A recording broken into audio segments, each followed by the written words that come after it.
I'm Elvira Lowe, married to Raymond. I have two daughters, Victoria and Catherine. Victoria is married and has 3 children, so I have 3 lovely grandchildren, Leah, Stephen and James. I'm a retired teacher, but kept busy with the grandchildren now. But back in June 1990, I was diagnosed with breast cancer. The news came as a tremendous shock to me, as I hadn't been prepared for the possibility of cancer. In fact, for 6 weeks, I had been told that I had nothing to worry about.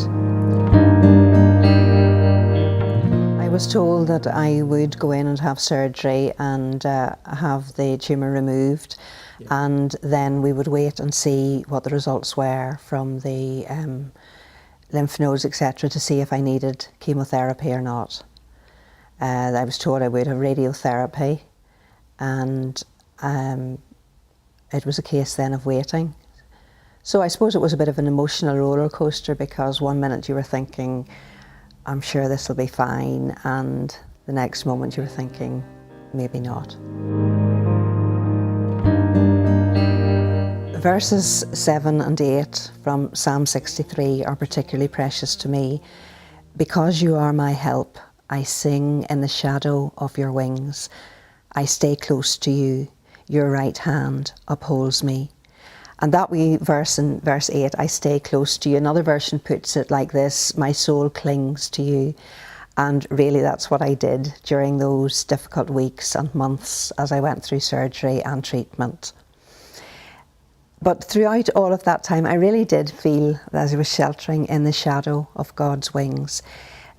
He made his presence very real to me, and he spoke to me through a book of devotional readings called Secret Strength by Johnny Erickson Tada, where Bible verses and passages that she had written just appeared to be written with my circumstances in mind and met my needs at specific times.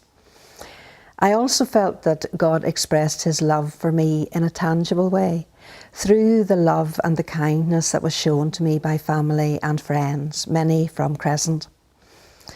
And I just knew without a doubt that God cared.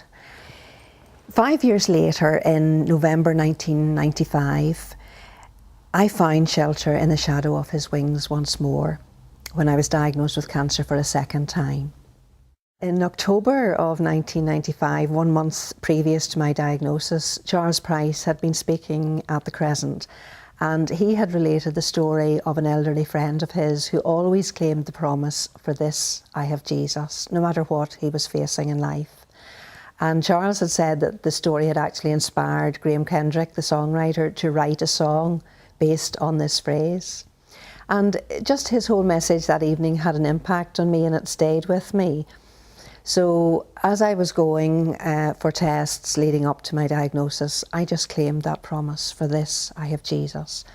And I claimed it on the day that the consultant told me, "Yes, you have cancer again." For this I have Jesus.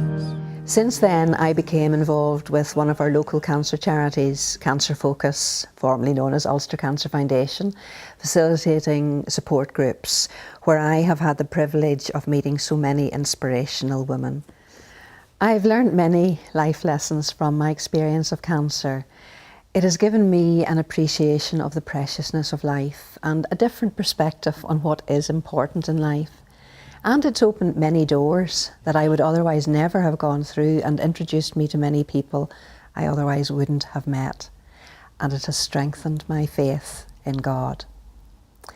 That strengthening of my faith has enabled me to realise that I can never be cut off from God's love or his presence with me.